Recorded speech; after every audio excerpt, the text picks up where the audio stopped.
Alhamdulillahilladzi arsala rasulahu bil huda wa dinil haq liyudhhirahu 'ala dini kullihi wa kafa billahi shahida.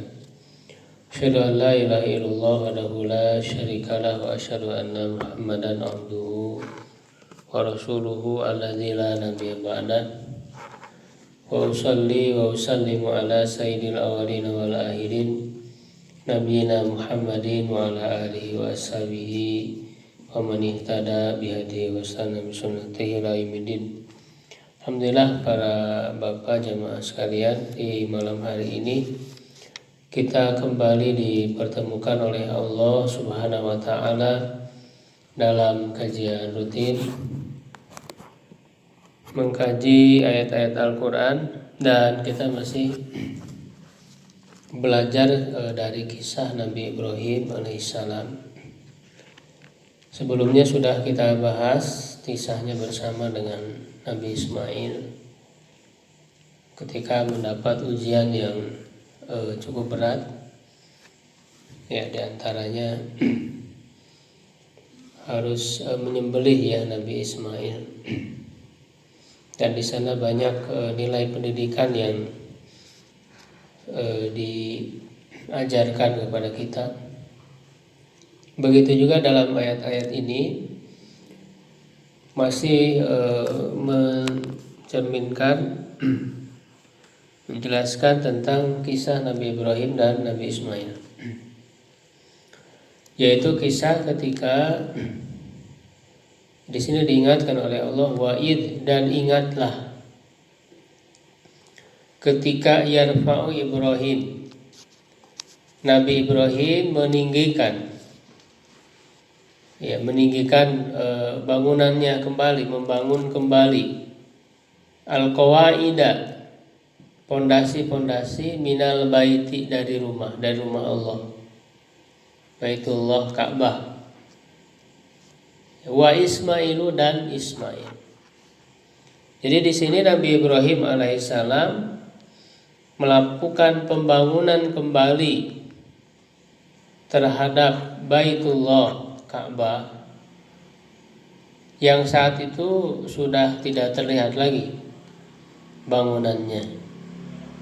Tapi Allah Subhanahu wa taala memberitahu tentang letak pondasinya, ya, berada di mana. Lalu kemudian ditinggikan lagi bangunannya bersama-sama dengan Nabi Ismail. Di sini mengandung pelajaran yang penting bagi kita untuk bisa mendidik generasi kita agar bisa meneruskan ya apa yang kita perjuangkan. Ya, hendaklah keturunan kita itu kita libatkan di dalam kegiatan-kegiatan kita, kegiatan-kegiatan yang baik, ya, agar mereka terlibat, ya, agar mereka tahu apa yang kita lakukan, perjuangan yang kita lakukan itu, ya, mereka ikut sama-sama, ya, merasakan. Ya, ini adalah prinsip yang cukup penting. Makanya dulu ketika Nabi Muhammad SAW kecil pun itu kan sudah sering dibawa ya, oleh kakeknya, ya, Abdul Muthalib. Dan Abdul Muthalib itu adalah pemimpin ya di kalangan Bani Hashim, ya, pemimpin bagi Bani Hashim yang disegani. Sering dibawa untuk membiasakan mereka ya dalam hal-hal kebaikan, dalam hal-hal kegiatan-kegiatan yang baik. Ya, sampai kan ada cerita ketika berkumpul paman-paman Nabi SAW, ya, dan kakek beliau itu belum keluar, masih ada belum datang ke situ. Tiba-tiba Nabi Muhammad kecil ya duduk di satu dipan ya, yang dipan itu biasa diduduki oleh kakeknya secara khusus. Ya, yang lain tidak ada yang berani untuk duduk di situ karena itu tempat duduknya kakeknya. Maka datanglah Nabi Muhammad kemudian duduk di situ di tempat itu. Maka hendak dilarang oleh pamannya itu, tapi kemudian kakeknya datang, dia mengatakan biarlah. Ya, biarkan anakku ini, sesungguhnya anakku ini akan menjadi pemimpin yang besar. Ya, itu adalah perkataan Abdul Muthalib kakeknya. Ya, dan terbukti bahwa Nabi Muhammad SAW menjadi orang yang besar, menjadi panutan, pemimpin dari seluruh umat manusia. Ya. Jadi ini pelajaran yang cukup penting. Ya, bagaimana kita mengarahkan, mengajak, membawa ya keturunan-keturunan kita, baik itu anak-anak kita ataupun cucu-cucu kita bagi yang sudah punya cucu, agar mereka terbiasa ya bersama-sama dengan kita. Jangan sampai ya yang sibuk dalam kegiatan kebaikan itu hanya kita sendiri, orang tua sendiri, sedangkan anaknya tidak pernah dilibatkan. Ya, mereka punya dunianya sendiri yang berbeda, sehingga tidak akan bisa mewariskan. Ya, mereka tidak meneruskan perjuangan kita karena mereka tidak terbiasa. Maka perlu dibiasakan dalam acara-acara yang baik, kegiatan-kegiatan yang baik. Kita harus melibatkan mereka, bahkan kita harus mengkader ya agar mereka bisa meneruskan, ya, agar mereka bisa meneruskan yang menjadi perjuangan yang baik kita itu. Karena dengan seperti itulah ya akan terus mengalir pahala kepada kita. Ya, karena kalau kebaikan ini tidak diteruskan, ya kan, maka akan terputus amalan yang kita bangun. Ya, dengan susah payah, ya tidak ada yang meneruskan. Ya. Begitu, misalnya orang tuanya aktif di masjid, ya sedangkan anak-anaknya, keturunannya, ya kan jauh dari masjid. Nanti setelah itu tidak ada yang meneruskan, ya keaktifan di masjid itu. Ini adalah fenomena yang umum, banyak terjadi, Pak. Ya banyak terjadi, bahkan sampai miris ya ketika orang tuanya mewakafkan misalnya masjid ataupun bahkan pesantren. Ya, anak-anaknya itu memang mungkin ya ada kesalahannya juga ya, tidak dilibatkan, tidak diajak. Ketika orang tuanya meninggal, bukannya malah melanjutkan, ya bukannya melanjutkan perjuangan orang tuanya, ya justru malah ya betul-betul ya, sama sekali tidak mengerti ya akan yang membuat pahalanya itu mengalir kepada orang tuanya. Ya tidak sedikit di antara mereka justru malah mengambil kembali wakaf-wakaf itu, digugat kembali. Ya kan? Nah, ini yang kita khawatirkan. Ya, bukannya meneruskan amal soleh kita, justru mereka memberangus amal soleh yang sudah kita lakukan. Ya kan? Nah, itulah makanya di sini Nabi Ibrahim oleh Allah Subhanahu wa taala dikisahkan bersama-sama ya membangun Ka'bah. Ya, bersama-sama membangun Ka'bah. Membawa batu bata ya, kemudian meninggikan. Ya ada kebersamaan dan bersama-sama berdoa, Rabbana taqabbal minna. Ya Tuhan kami, terimalah dari kami, innaka antas samiul alim. Sungguhnya Engkau Maha mendengar, Maha mengetahui. Ya, jadi keduanya betul-betul merasa dekat dengan Allah, merasa terhubung kepada Allah Subhanahu wa taala dan punya kekhawatiran bahwa amalnya itu tidak diterima. Ya, makanya memohon agar Allah menerima. Nah, itulah yang harus menjadi kekhawatiran kita. Ya, apakah amal kita ini diterima atau tidak? Punya kekhawatiran seperti itu. Apalagi tadi sampai kemudian ya tidak berjejak amal soleh yang kita lakukan itu. Ya, jadi sepeninggal kita ini agar terus ada yang menyambung. Ya, amal soleh yang kita lakukan itu agar terus mengalir pahalanya.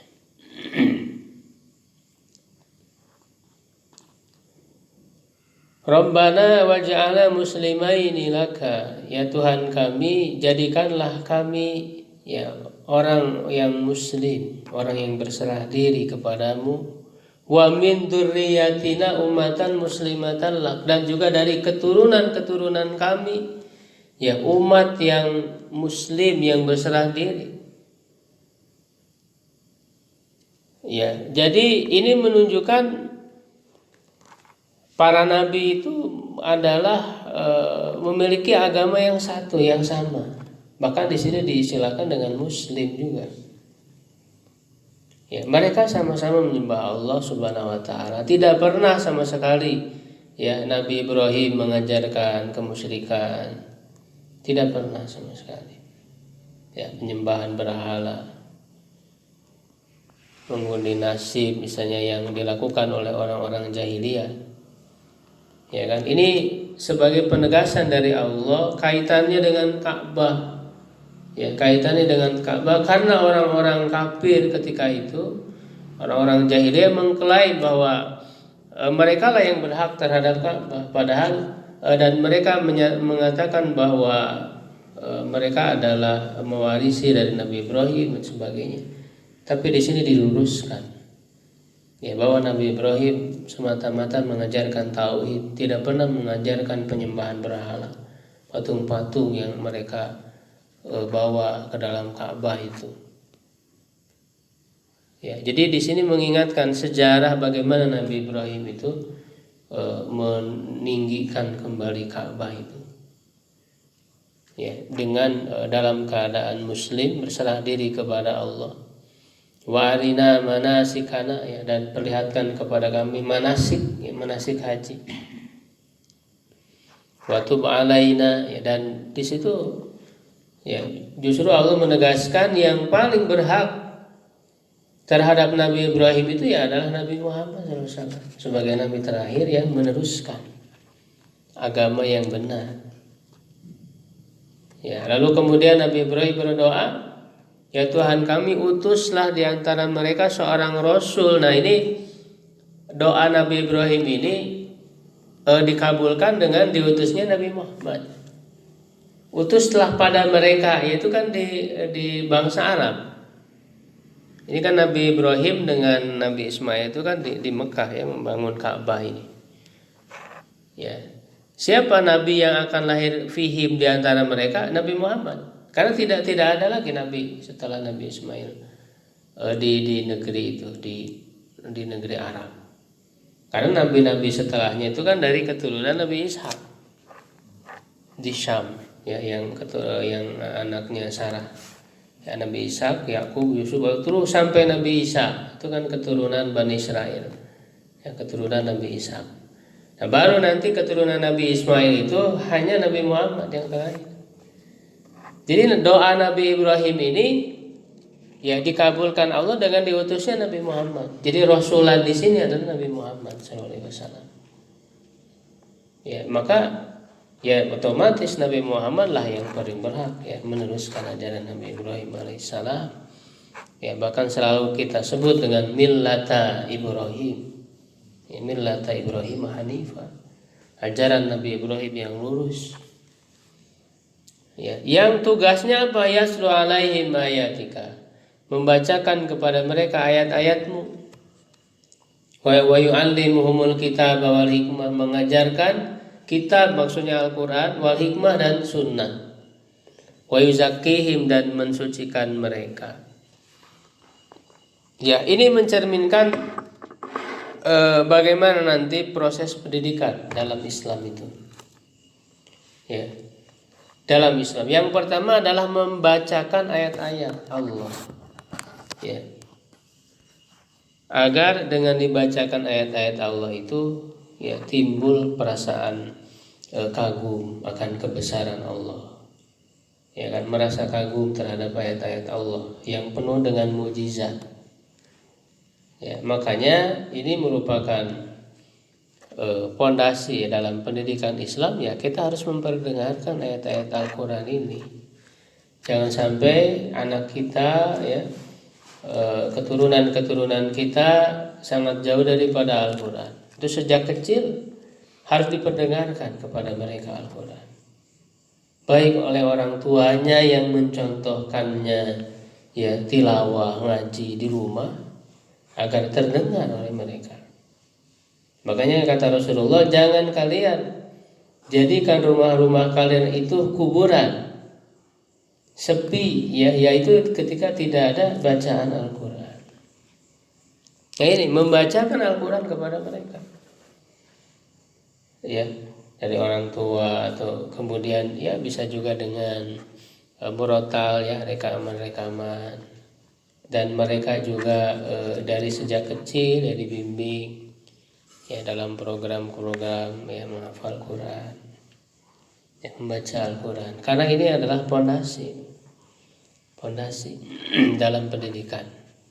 Membacakan ayat-ayat, ya, membacakan ayat-ayat agar tumbuh kecintaan mengenal Allah ya melalui firman-firman-Nya. Surat cinta dari Allah Subhanahu wa taala ya Al-Qur'an itu agar masuk ke dalam hati mereka. Nah, sebenarnya tahapannya setelah itu ayuzakihim ya kalau di ayat lain. Mensucikan mereka. Ya, di sini harus ada ya usaha proses untuk membersihkan diri mereka. Ya, yang pertama mengesahkan Allah, tauhid, ya, menanamkan tauhid bahwa yang menciptakan itu adalah Allah. Ya, yang layak untuk semata-mata diibadahi adalah Allah. Menyingkirkan kemusyrikan. Ya, lalu kemudian mengajarkan kepada akhlak yang baik, adab-adab yang baik. Ya, terhindar dari akhlak-akhlak yang tercela. Ini adalah mensucikan diri mereka. Ya, termasuk juga membiasakan dalam ibadah. Ya, maka bisa kita kondisikan dalam kegiatan-kegiatan ibadah, kegiatan-kegiatan yang bermanfaat, amal soleh. Nah, setelah itu juga mengajarkan kepada mereka Alkitab wal Hikmah, Al-Quran dan Sunnah.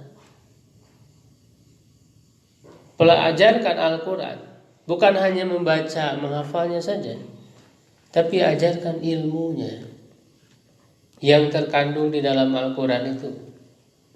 Ya, mereka harus paham apa isi Quran.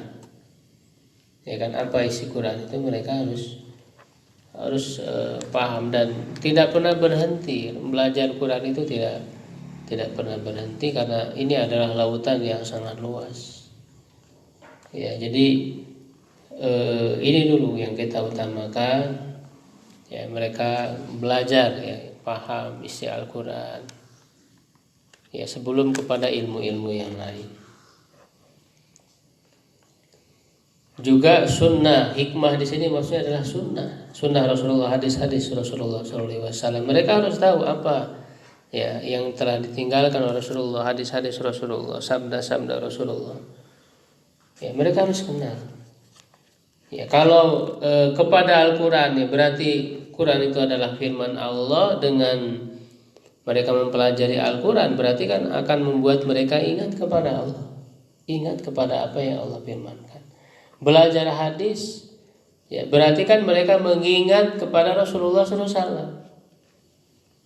Ya, apa yang disabdakan oleh Rasulullah SAW. Sehingga itulah yang akan menjadi kuat ya diri mereka berkomitmen terhadap Islam ini. Ya, dan dia adalah dasar dari karakter, ya, karakter yang baik.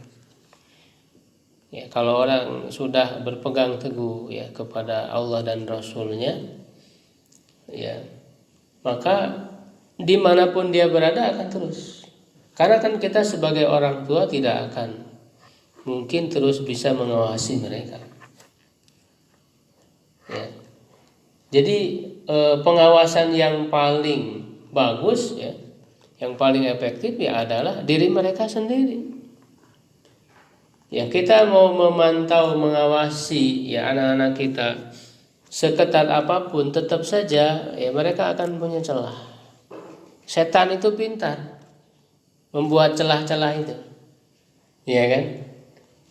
Ya, kita sudah buat aturan segala macam misalnya ya, dengan diperketat, tidak boleh ini, tidak boleh itu. Tapi kalau iman belum masuk ke dalam hati mereka, ya kan, belum ada mereka itu berpegang teguh kepada Allah dan Rasul-Nya, kepada Al-Quran dan Sunnah, ya maka itu akan sulit.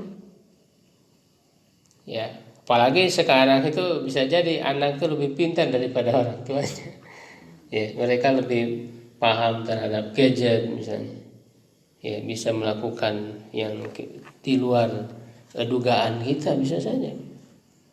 Ya makanya ini penting kita menanamkan keimanan, kecintaan, ya kedekatan dengan Al-Quran dan Sunnah itulah yang nanti akan membentengi diri mereka sendiri. Ya, ketika mereka jauh dari orang tua, ya mereka sudah punya bekal, sudah punya ikatan dalam diri mereka. Ya, karena kalau orang sudah terikat dengan Allah, ya Allah itu kan maha melihat, maha mendengar, maha mengetahui sekecil apapun dimanapun ya mereka berada. Ya, maka itulah yang akan menjadi benteng bagi diri mereka, bagi akhlak mereka. Itu makanya dasar karakter yang paling kuat. Iya kan? Nah, makanya Nabi Ibrahim alaihissalam menginginkan ya keturunan-keturunannya itu ya bisa melakukan prinsip-prinsip ya, pendidikan ini. Ya. Nah, dalam wasiatnya pun di sini disebutkan wa wassa biha Ibrahim banihi wa Yaqub. Dan Nabi Ibrahim alaihissalam ya, mewasiatkan ya biha ya dengannya, ya maksudnya dengan dengan ajarannya ini, ya dan juga Nabi Yakub nanti setelahnya itu Nabi Yakub juga sama ketika berkata kepada anak-anaknya, ya bani ya wahai keturunanku, innallaha astafa lakumuddin, sesungguhnya Allah telah memilih agama bagi kalian, fala tamutunna illa wa antum muslimun, janganlah kalian mati kecuali dalam keadaan muslim. Kata-katanya juga muslim, artinya ada kesatuan, kesamaan agama para nabi itu, mereka semuanya muslim. Jadi jangan ada yang beranggapan bahwa Nabi Isa itu Kristen misalnya gitu, Yahudi, Nabi Musa misalnya gitu. Tidak, agama mereka semua sama, para nabi mengajarkan tauhid, sama-sama di sini muslimun, sama-sama beragama Islam. Ya hanya dalam rincian syariatnya yang ada perbedaan. Ya kan, syariat secara globalnya pun sama, sholat, zakat, saum, sama, hanya mungkin rincian-rincian aturan-aturannya ya yang agak berbeda. Ya secara akidah ya tidak mungkin berbeda, semuanya yang menyembah kepada Allah yang Esa. Nah ini diwariskan ya, menanya setelah mereka mendekati ajal itu ya, yang mereka wasiatkan adalah masalah agama ini. Makanya Rasulullah SAW sendiri kan di akhir hayatnya mengatakan, aku meninggalkan untuk kalian dua perkara. Kalau kalian berpegang teguh kepada dua perkara tersebut, tidak akan pernah sesat selamanya, yaitu adalah Al-Quran dan Sunnah. yang diwasiatkan oleh Rasulullah SAW. Wasiat lain ketika Rasul mau meninggal adalah mewasiatkan sholat, as-sholat, perhatikan sholat. Wa ma malakat aimanukum. Dan juga Rasul mewasiatkan ya atas budak-budak kalian yang kalian miliki. Ketika itu masih ada budak-budak ya yang di bawah penguasaan kaum muslimin pada saat itu. Ya, karena Rasulullah mengajarkan agar berbuat baik kepada hamba sahaya, kepada budak itu. Memberi makan sebagaimana dia makan, memberi pakaian sebagaimana berpakaian. Ya, itu wasiat Rasulullah SAW. Dan jangan membebani di luar kemampuannya. Kalau kamu membebani lebih dari kemampuannya, maka kamu harus membantunya. Rasulullah itu terhadap budak. Makanya dulu saat peninggal Rasul belum semua budak itu bebas, kan masih ada. Karena memang para sahabat sudah memberikan mengikuti ajaran Rasul tersebut, berbuat baik kepada para budak itu, sehingga budak-budak itu pun merasa nyaman menjadi budak itu, menjadi hamba sahaya itu. Makanya nanti justru banyak ya kemudian yang tadinya hamba sahaya ini mereka menjadi para ulama. Kenapa? Karena oleh para sahabat itu dididik. Ya, dididik. Kalau kita baca biografi para ulama, itu asalnya banyaknya budak. Asalnya itu seperti Salim Maula Abi Hudzaifah, budaknya Ibnu Umar. Ya, ada ulama besar di kalangan tabi'in kayak Atha bin Abi Robah, dia itu berasal dari Habasyah. Ya, budak, asalnya budak tapi jadi ulama besar. Itulah istimewanya Islam itu. Ya. Mereka masih bertahan menjadi budak, tapi justru tidak selamanya jadi budak. Budak menjadi para ulama. Itu yang diwasiatkan oleh Rasulullah. Ya, agar kalian harus memperhatikan budak ini. Jadi Islam itu betul-betul memperhatikan orang-orang yang lemah. Ya, baik itu budak. Makanya ada satu surat khusus dalam Al-Quran, itu surat An-Nisa. Kalau kita perhatikan apa isi surat An-Nisa itu, ya adalah agar memperhatikan orang-orang lemah, agar jangan dizalimi. Ya, yaitu An-Nisa itu sendiri perempuan, maka disebut surat An-Nisa perempuan. Tidak ada kan surat Ar-Rijal, nggak ada laki-lakinya. Ya, ini adalah pesan ya bahwa agar jangan menzalimi orang-orang yang lemah. Laki-laki itu lebih kuat daripada perempuan, maka diwasiatkan agar jangan menzalimi perempuan. Dan di dalam surat An-Nisa itu juga sejak di ayat pertama, di ayat awal-awal itu, ya agar memperhatikan orang lemah, yaitu anak yatim, tentang masalah anak yatim, orang-orang fakir, miskin dan sebagainya. Jadi Islam itu sangat memperhatikan orang-orang yang lemah. Itu yang diwasiatkan oleh Rasulullah SAW. Ya, dan di sini juga yang ditanyakan ya ketika misalnya Yakub alaihissalam sudah mendekati mautnya, dia berkata kepada anak-anaknya, "Mata buduna min ba'di, apa yang kalian sembah setelah aku?" Jadi yang dikhawatirkan ketika mau meninggal itu, apakah keturunannya itu masih menyembah Allah atau tidak itu.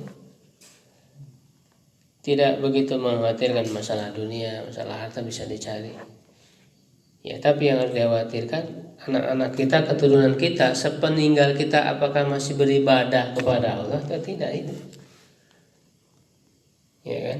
Nah, mereka menjawab, kami beribadah kepada Tuhanmu dan kepada Tuhan abaika Ibrahim, Ismail, Ishak, ilaha wahidah wa nahnu lahu muslimun.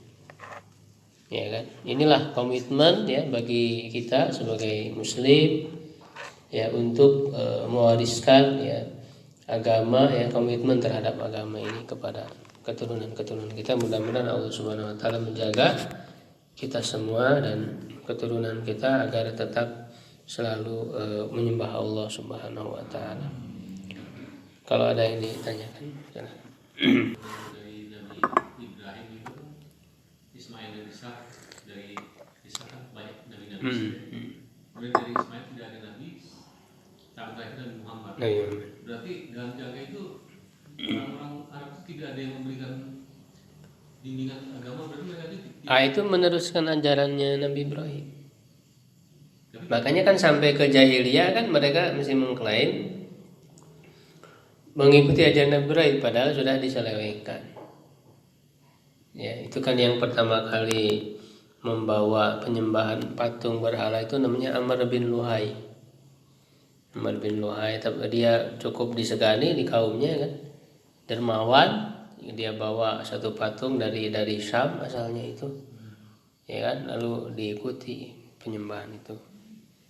Jadi memang peninggal apa ada meneruskan ya ajaran Nabi Ibrahim, Nabi Ismail, ajarannya itu. Tapi ajaran ibadah haji itu kan sejak Nabi Ibrahim telah mendirikan Ka'bah itu namanya. Sejak itu kan keturunan yang dari Nabi Isa juga mestinya melakukan ibadah haji ya. Karena sampai Nabi Muhammad pun waktu itu masih ada haji gitu. Cuman ya di daerah situ sendiri mungkin hajinya ya haji tapi ya nyembah gitu. Ya betul. Hajinya itu ya sambil nyembah berhala. Mereka tawaf, ada bahkan tawaf sambil telanjang. Ya itu pokoknya caranya itu sudah mereka buat sendiri. Sudah ada nilai bisnisnya juga itu sebetulnya. Jadi telanjang itu adalah orang-orang yang nggak mampu beli, karena mereka yang haji itu harus memakai pakaian yang beli dari situ. Jadi ada nilai bisnisnya juga. Kalau nggak bisa beli ya telanjang tawafnya pada saat tawafnya. Berarti pada saat itu sebelum Nabi Muhammad datang, orang-orang yang agama yang ikut Isa juga melakukan haji ke sana. Allah mungkin.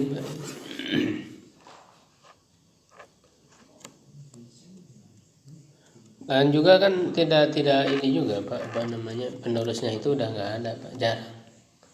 Kayaknya nggak sampai. Soalnya kan pengikut Nabi Isa sendiri sedikit. Yang Hawariyun itu kan 12 orang Hawariyun. Jadi memang sedikit pengikutnya. Setelah itu kan justru malah menyimpang dari ajaran Nabi Isa. Kemudian malah menuhankan Nabi Isa. Gitu ya. Makanya pada saat mau diutus Nabi Muhammad SAW, Allah Rasul mengatakan ya, Innallaha nazara ila ahlil ardi. Sungguhnya Allah itu melihat kepada penduduk bumi, arabahum wa ajamahum, baik orang Arabnya ataupun orang yang selain Arabnya. Fama qatahum. Allah marah kepada penduduk bumi. Ya, karena hampir tidak ada lagi yang menyembah Allah ya, yang mentauhidkan Allah. Illa baqaya min ahli kitab, kata Rasulullah, kecuali sisa-sisa dari ahli kitab. Ya, sisa-sisa berarti masih ada sangat sedikit sekali ahlul kitab yang mengikuti ajaran Nabi Isa, yang Nabi sebelumnya. Nabi Isa. Di antaranya kan ada yang ahli kitab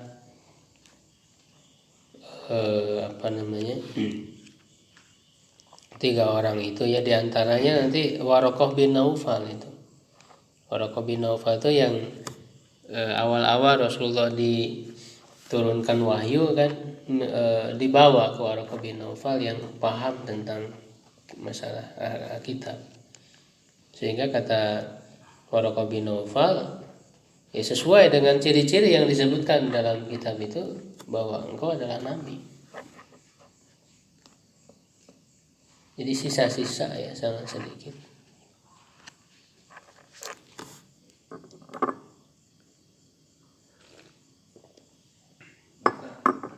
Saya pernah dengar ini teman udah punya anak. Jadi orang tua ini bangga dengan anaknya karena anak saya mah nggak nakal, nggak ngerokok, nggak macam-macam. Tapi dia anak ini nggak sholat gitu. Tapi orang tuanya bangga dengan nggak ngerokok, nggak macam-macam itu bangga gitu. Iya. Ya, kebanggaan yang kurang tepat ya. Begitu, justru yang paling prioritas kan adalah sholat dulu. Kalau dia muslim ya, muslim kan. Muslim. Ya justru yang paling awal adalah sholatnya dulu, Pak. Memang kebanggaan terhadap hal-hal yang tadi kan baik, tapi ini adalah prioritas gitu.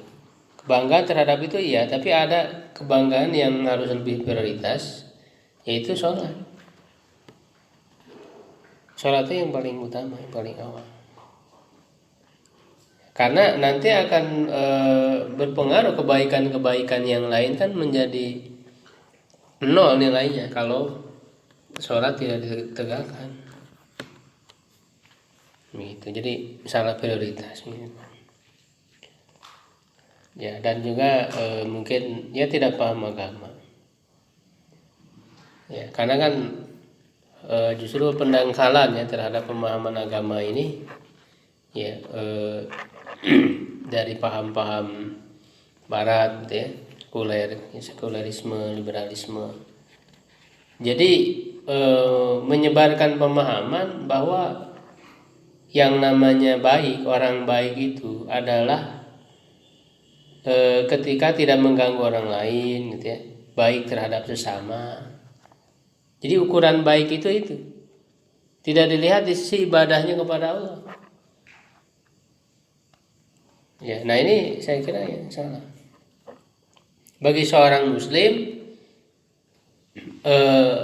ibadah kepada Allah itulah yang nomor pertama ya kan, baru setelah itu kepada manusia, hubungan dengan manusia. Begitu. Jadi itu prioritasnya seperti itu. Salah prioritas.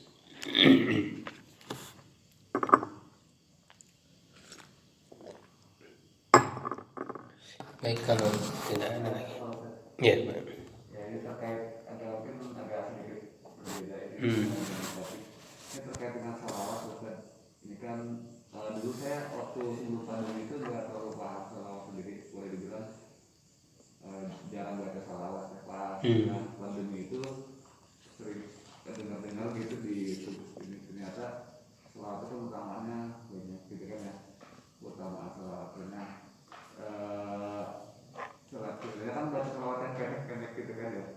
Tapi pas dengar kajian 2 hari yang lalu itu ada kajian tentang salawat di satu YouTube itu, dan mengatakan bahwa dari ada beberapa kan jadi salawat macam-macam kan ya. Nah tapi katanya harus menyebutkan bukan cuma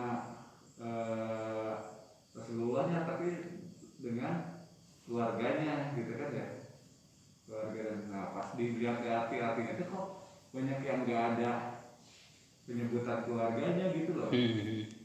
Salawat itu gimana ya ininya ya? Masalah sholawat, Pak, ada hukumnya, ada yang wajib, ada yang sunnah. Yang wajib disepakati adalah dalam sholat, baca sholawat dalam sholat.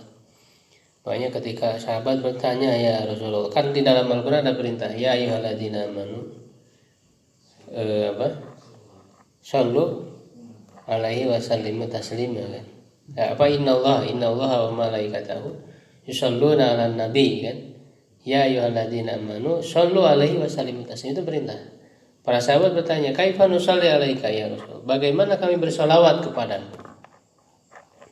Maka Rasulullah mengatakan, ya menjawab, yang kau bersolawat dalam sholat mengucapkan Allahumma sholli ala Muhammad wa ala ali Muhammad kama sholaita ala Ibrahim wa ala ali Ibrahim wa barik ala Muhammad wa ala ali Muhammad kama barakta ala Ibrahim wa ala ali Ibrahim fil alamina innaka Hamidum Majid.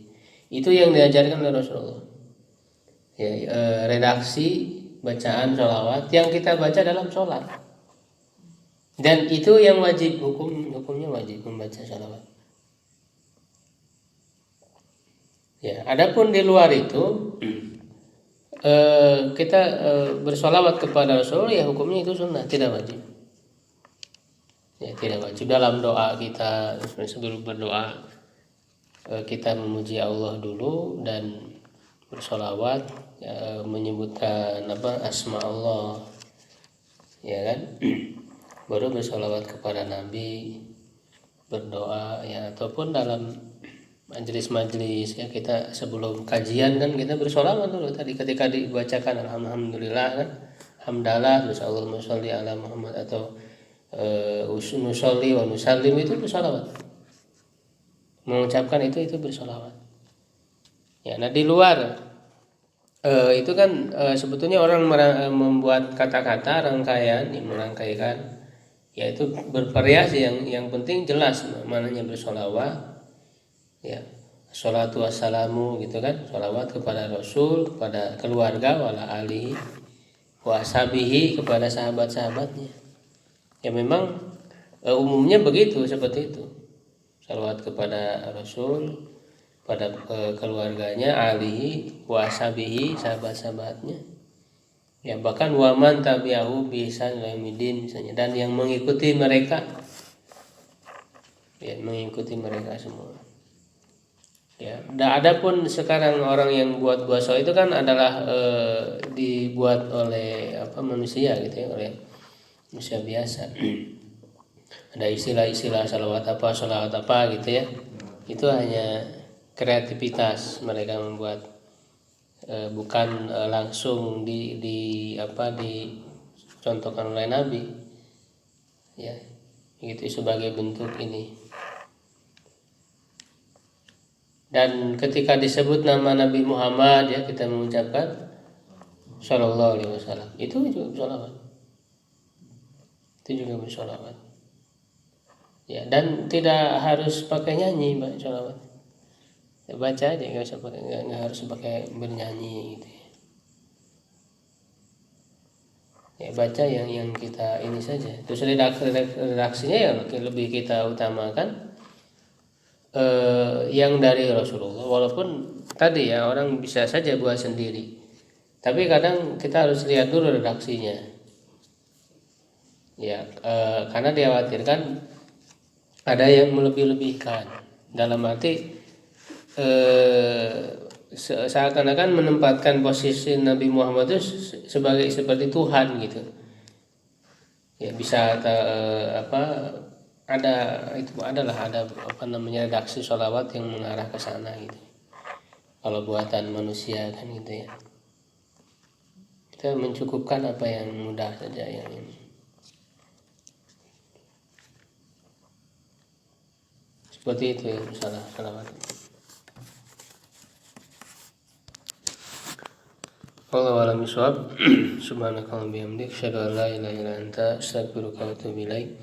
Aqulu qawli hadza wa astaghfirullah li wa lakum. Assalamualaikum warahmatullahi wabarakatuh.